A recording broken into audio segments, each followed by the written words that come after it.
Dude, how the hell did I even end up in this thing? Honestly, I can't believe it, dude. Today, I don't know how, but we're in a 2014 C63 Amg 507 edition. Insane. This is the W204. And what does that mean exactly? This.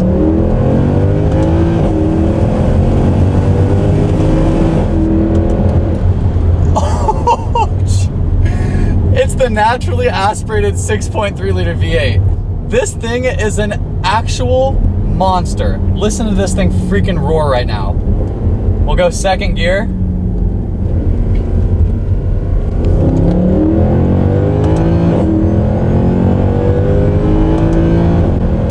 Oh, dude.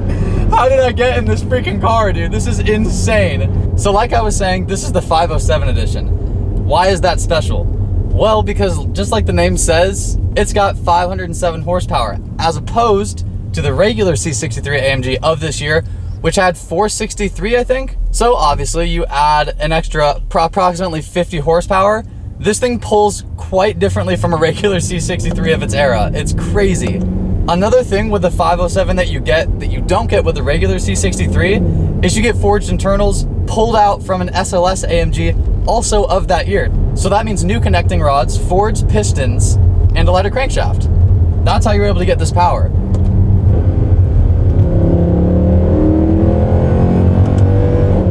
Oh my gosh. And the shifts. Okay, let me tell you about the transmission. So it's a 7-speed transmission, which is, you know, technically outdated. Now they got freaking 9 speeds, 10 speeds. They got 12 speeds out there now. But for this being a 2014 7-speed transmission, it shifts like an absolute freaking monster.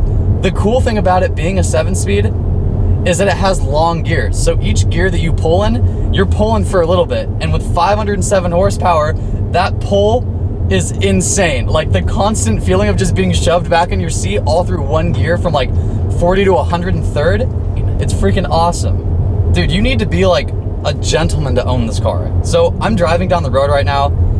It's so absolutely quiet for it being as much of a monster as it is. It's really, really comfortable. I'm in Sport Plus right now, so it's gonna be a little bit tighter suspension. It's gonna be a little bit more rough. I like that. But if you just put this thing in comfort mode, dude, if you just throw this thing in comfort, it's over. Hop out of your business meeting and then go ahead and just mosey down the road like you're not in a C63 AMG 507 edition with 507 horsepower and 463 pounds of torque, okay? I'm a rapper. I can say things as fast as I want. The downshifts are so freaking crisp. Like, watch this. I'm gonna click. Bang. Bada boom, nothing. And then on the throttle. Oh, dude. The new C63 AMG has twin turbos on it, right? That's super cool. The problem is, and I've driven one, when you get up to the top, you can feel it die off. This thing is the exact opposite. Being a naturally aspirated V8 6.3, this thing will pull all the way to redline. I think redline in this thing is 7,200, which again is insane because there's not that many V8s back then that revved to 7,200 like this thing does. I'm sure there's a couple and I'm sure I'll get corrected on that, but it's not something that you heard of often. Mercedes is a really weird brand in the sense that they have these like crazy AMG monsters, especially back in this day when these were also viewed more as like luxury coupes as opposed to just straight out sports cars like the new ones. They did it so freaking well. I don't know another brand that did it this well between comfort, luxury, and just absolute monstrosity on a track. I mean, it's so weird. Oh! Jesus. Oh my gosh. Dude, the shifts on this thing, okay. This is where I have trouble right here because in my head, I'm like a manual guy all the way, okay? I love manuals, my car is manual. I've actually never had a car that's automatic. I get into something like this and it shifts like that and I'm just to myself, I'm like, oh dude, is my next car gonna be like DSG? Is it gonna be PDK? Like, it's really, really, really tempting when it's this quick and it shifts like that and it sounds like that when it shifts. Oh my God, it's addicting, dude.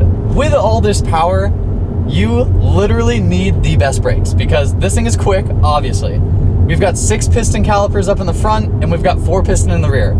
If we didn't have that on the car right now, I'd be freaking terrified. This thing is too quick to not have that. That doesn't seem like an upgrade to me, that seems like a necessity. Whoa, that was weird. Don't know what happened there. Second gear pull, 30 miles an hour, dude.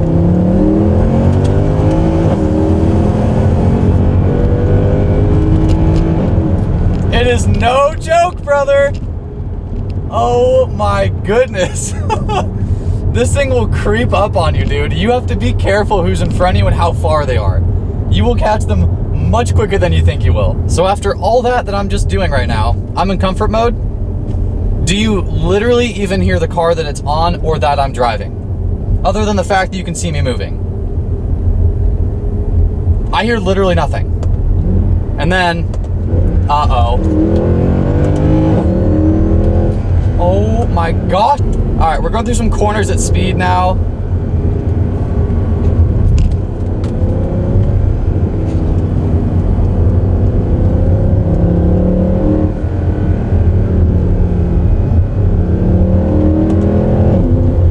The body roll is kind of weird in this thing. It feels like it's kind of rolly, but then it just locks up at a certain point. It doesn't let it roll anymore. So you get to this point where it's tilted a little bit, and then it's just rock solid from there. So it actually kind of feels good. I like the body roll a little bit. It makes it feel less of like an actual race car and more of like a highly capable sports car, which really is what this thing is. When you're accelerating out of corners in this thing, you don't feel like you're gonna lose the back end at all. Of course, you could do that if you were in a really high gear and you just punch it at high RPM. Yeah, the tires would probably come loose and you'd probably get a little bit sideways, but it doesn't feel like that's gonna happen unless you really want it to. So it's not sketchy to me to like go through these corners like this. Oh my gosh. Oh! Oh my goodness, brother! Oh, that noise.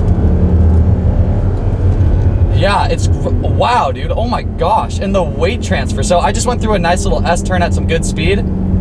Being rear-wheel drive, you'd think like, uh-oh, I hope I don't lose the back end and spin out and do a little twirly off the mountain that I'm on right now.